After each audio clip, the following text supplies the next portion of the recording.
Hey foodies, welcome to liveloveofrecipes.com.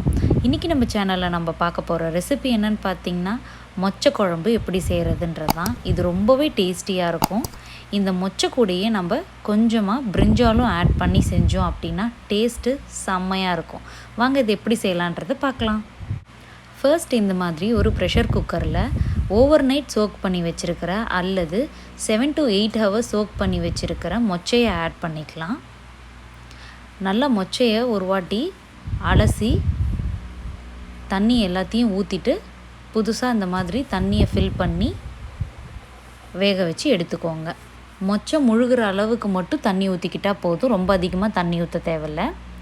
1/4 teaspoon அளவுக்கு இது கூடவே மஞ்சள் தூளும் கொஞ்சமாக ஒரு 7 to 8 ட்ராப்ஸ் அளவுக்கு கேஸ்டர் ஆயில் அதாவது விளக்கெண்ணெயும் ஆட் பண்ணி குக் பண்ணிக்கலாம். இன்கேஸ் உங்கள்கிட்ட விளக்கெண்ணெய் இல்லை அப்படின்னா ஒரு 5 to 6 ட்ராப்ஸ் அளவுக்கு குக்கிங் ஆயிலை ஆட் பண்ணி இதை 3 to 4 விசில்ஸுக்கு மீடியம் ஃப்ளேமில் வச்சு குக் பண்ணி எடுத்துக்கோங்க. இப்போது ஒரு பாத்திரத்தில் இந்த மாதிரி ஒரு குட்டி லெமன் சைஸ் அளவுக்கு டேமரிண்ட் எடுத்து அதில் 300 ml ஆஃப் வாட்டரை ஆட் பண்ணி சோக் பண்ணி வச்சுருங்க. ஒரு 10 to 15 நிமிஷம் இதை ஊற வச்சுட்டு இதை நல்லா கரைச்சி வடிகட்டி எடுத்து வச்சுக்கோங்க. ரெடியாக நம்மளோட டேமரின் பல்ப்பு ரெடி ஆகிடும். அதுக்கப்புறமா இந்த மாதிரி ஒரு கடாயில் 2 டேபிள் ஸ்பூன்ஸ் அளவுக்கு ஆயிலை ஹீட் பண்ணிக்கோங்க. ஆயில் நல்லா சூடாகணும். சூடானதுக்கப்புறமா கொஞ்சமாக இதில் தாளிப்பு வடகத்தையும் கடுகு உளுந்தம்பருப்பையும் ஆட் பண்ணி பொரிய விடுங்க. இதெல்லாம் பொரிஞ்சு நல்ல வாசனை வரும். அந்த சமயத்தில் இந்த மாதிரி ஒரு கொத்து கருவேப்பிலையை கிள்ளி போட்டு தாளித்து விட்டுருங்க. கூடவே ஒரு 6 to 7 பல்லு பூண்டு, மீடியம் சைஸ் வெங்காயம் 1 இந்த மாதிரி நல்லா சாப் பண்ணி ஆட் பண்ணிக்கோங்க. ரொம்ப ஃபைனாக சாப் பண்ணணும்னு அவசியம் இல்லை, கொஞ்சம் பெருசாக இருந்தாலே இந்த குழம்புக்கு நல்லா தான் இருக்கும். இப்போது இது எல்லாத்தையுமே நல்லா சாட்டே பண்ணி விட்டுருங்க. இதெல்லாம் ஓரளவுக்கு வதங்கி வரும்போதே ஒரு 1/2 டொமேட்டோவை இந்த மாதிரி சாப் பண்ணி ஆட் பண்ணி அதையும் நல்லா சாட்டே பண்ணி விட்டுருங்க. இது எல்லாத்தையுமே ஒரு லோ மீடியம் ஃப்ளேம்லேயே வச்சு 3 to 4 மினிட்ஸ் வதக்குனீங்க அப்படின்னாலே நம்மளோட வெங்காயம் தக்காளி இதெல்லாம் நல்லா வதங்கி வந்துடும். தக்காளி நல்லா குழைவாக வெந்து வந்துடும். ஸோ ஒரு லோ மீடியம் ஃப்ளேம்லேயே வச்சு இதை குக் பண்ணுங்கள். மீன்வைலில் இதில் ஒரு பெரிய சைஸ் பிரிஞ்சாலை இந்த மாதிரி நல்லா சின்ன சின்ன பீசஸாக கட் பண்ணி ஆட் பண்ணியிருக்கேன். ரொம்ப சின்ன பீஸாக கட் பண்ண தேவையில்ல, கொஞ்சம் பெருசாகவே இருந்தால் கூட ஓகே தான். அதையும் ஆட் பண்ணி எல்லாத்தையும் நல்லா கலந்து விட்டுடலாம். இப்போது இந்த பிரிஞ்சால் நல்லா குக் ஆகி கலர் டேர்ன் ஆகி கொஞ்சம் அப்படியே சுருங்கி வரணும்.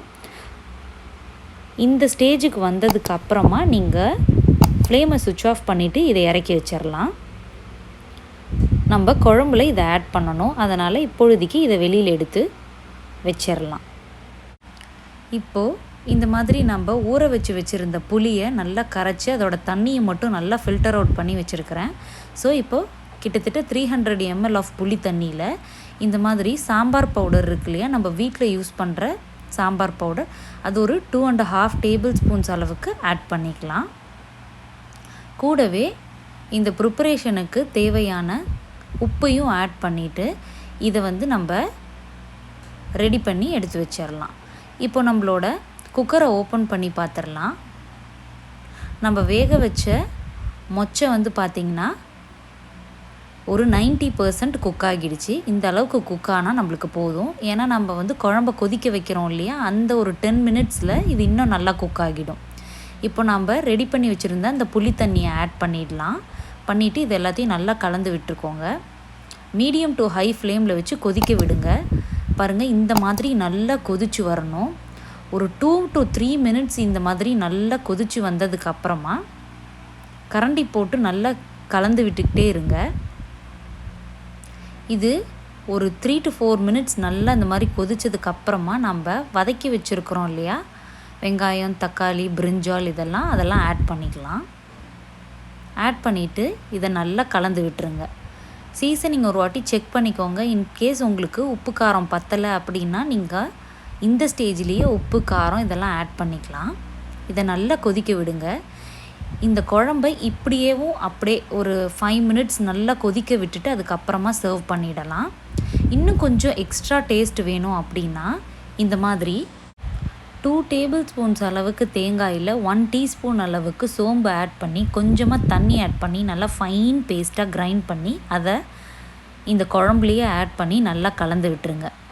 இந்த தேங்காய் விழுதை ஆட் பண்ணதுக்கப்புறமா குழம்பை ஒரு 2 to 3 மினிட்ஸ் மட்டும் நல்லா கொதிக்க விட்டுட்டு ஃப்ளேமை ஆஃப் பண்ணிவிட்டு அதுக்கப்புறமா நீங்கள் சர்வ் பண்ணிட வேண்டியதான்.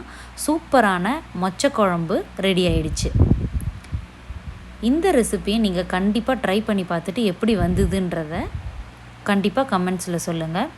ஏற்கனவே நம்ம சேனலில் இந்த மாதிரி நிறைய குழம்பு ரெசிபீஸ், கீரை ரெசிபீஸ் இது எல்லாமே அப்லோட் பண்ணியிருக்கோம். கண்டிப்பாக ப்ளேலிஸ்ட்டில் போய் செக் பண்ணி பாருங்கள். இந்த ரெசிபி உங்களுக்கு பிடிச்சிருந்தது அப்படின்னா ட்ரை பண்ணி பார்த்துட்டு எப்படி வந்ததுன்றதை கமெண்ட்ஸில் சொல்லுங்கள். இப்போது நம்மளோட சூப்பரான மொச்சை குழம்பு ரெடி ஆயிடுச்சு.